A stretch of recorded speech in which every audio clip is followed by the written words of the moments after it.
Thank God I'm an influencer, so like diapers I haven't paid for. From jet setter to fatherhood.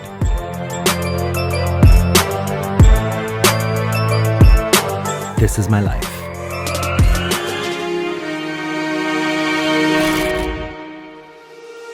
I get a lot of messages from people asking what my work is or what an influencer is.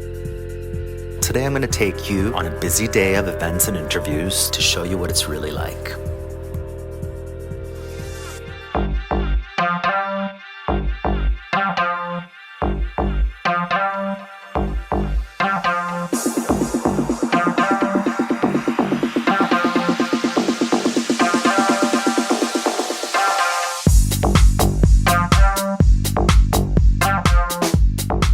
Today we have the pleasure of welcoming Joseph Tito to share his personal stories about growing his modern family.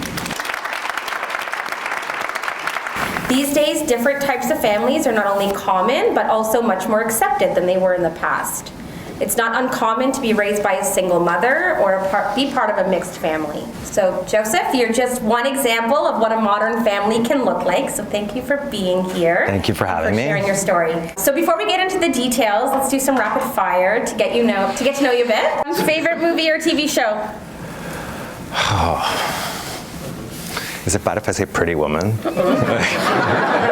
I actually really like it. No, there's just so many. Schindler's List. I'm gonna say Schindler's List. Okay. What do you do for work? Now I am a social media influencer and content creator. Nice. Fun, right?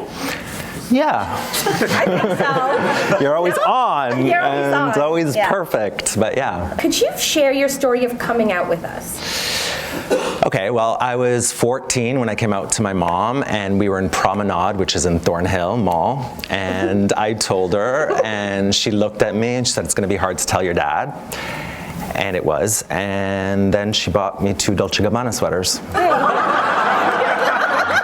My mom was amazing. Like my mom, she went out and bought books like Now That Your Teen came out and what to do. And my mom is just an incredible soul.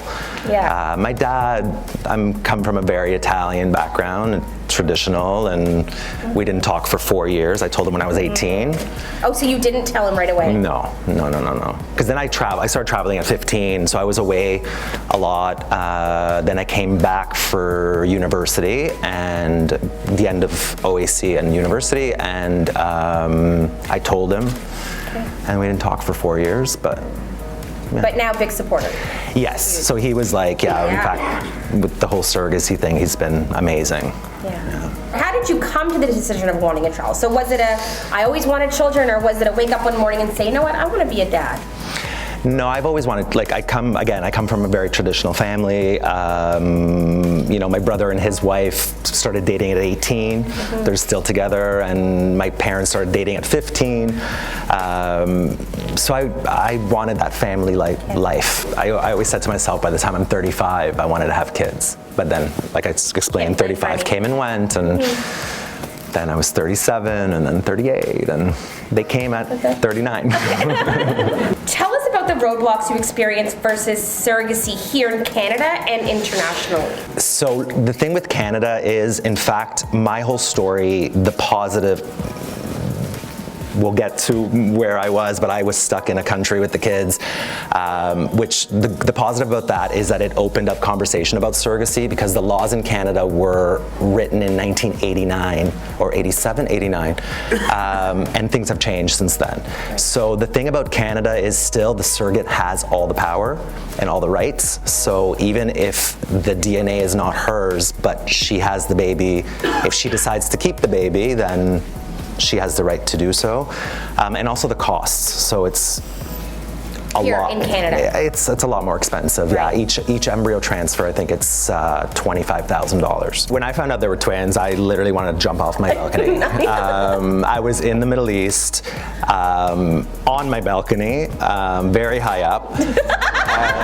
And the only people that knew at that point were my parents. And so it was, I think, 4 o'clock in the morning in Toronto, so I couldn't call them. So I sat in front of my computer for 2 hours, and then I called my parents, and the first thing I thought was 2 universities. That's 2 universities, and that's not including, thank God I'm an influencer, so like diapers I haven't paid for, but the university, I think they're not gonna care. They're gonna be like, oh no.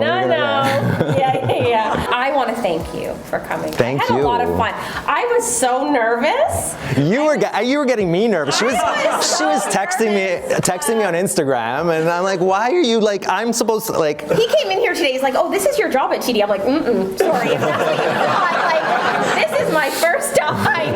I was like, you did amazing.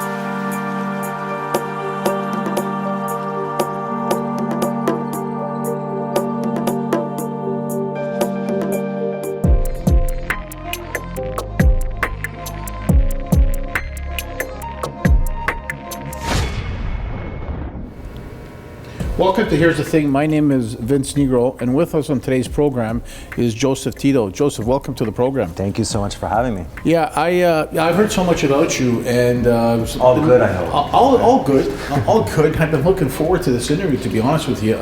Just on a personal note, you have twin girls. I also have twin girls. Maybe we could exchange stories, but my twins are in their 28 years old each. Please tell me it gets easier. But mine are only 1. No, it doesn't. It doesn't. It gets a little tough. Well, you know what? As they say, small kids, small problems. Large kids, big problems. Not that they're problems, that they're really a joy. And at the end of the day, everything we kind of do is really, it's all about our kids. I realized that acting wasn't really, like I had something more to say than acting, and so I tried to write a script, and I went to my agent and I said, oh, I wrote a script, and she's like, no, you didn't.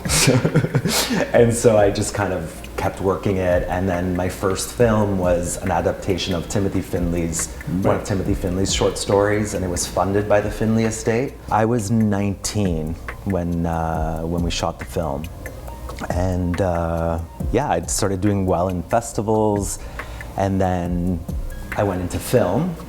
After many years, I realized there's no money in film. Okay. I got headhunted to go to the Middle East as a director for their English channel, and from there, every time I traveled, people were like, "Oh, what's it like in the Middle East? Can women do this? Can women do that?" So I was like, "Well, why don't I do a TV show, a lifestyle show?" It was kind of like a Real Housewives of the Middle East. the Middle East. That show did extremely well in Cannes, and there was not a lot of content. So I shot in the Middle East, but for the outside world, for the English-speaking world. And so just from there, we kind of my company took off, and we did a whole bunch of lifestyle shows and Food Network and Netflix. I have shows on Netflix, and yeah, it kind of took off from there. So this word, the influencers, everybody keeps talking about influencers, and I think you are an influencer, but take me in what you see what an influencer is. Like, obviously, you're going through a situation with these kids and your life, and you're putting it to film and blogging. You want to help people. Is that an influencer? I think it is, because, like you said, there are a lot of people that have questions and need help but are afraid to ask. And through the social media, the kind of things you're doing, I think it's an easy way to kind of connect with people. And that's also expanded, like you've done some stuff with Mercedes-Benz. And basically what an influencer is, for me, what an influencer should be is someone who's authentic, who will talk about, it's a new wave of media, basically. Even when I went to the Mercedes event, they had the section of influencers, and they had the section of traditional media, which is TV, newspaper, magazine. It's a new form of media. I could be using a product that I use and that I love, and if I tell people, hey, this is what I'm using, then 2,000 people are going to comment on it or see it. Joseph, I'd like to thank you for coming to the program. I'd like to get you to come back and talk a little bit further about a lot of the things that you've gone through. We just kind of touched on all the areas. I'd like to get you back. Just met you, and I respect the things you've done. And my advice to you is, as I said, I don't give advice. I would keep doing what you're doing, because I think you're doing an amazing job. Thank you. And hope to get you back soon on a future program.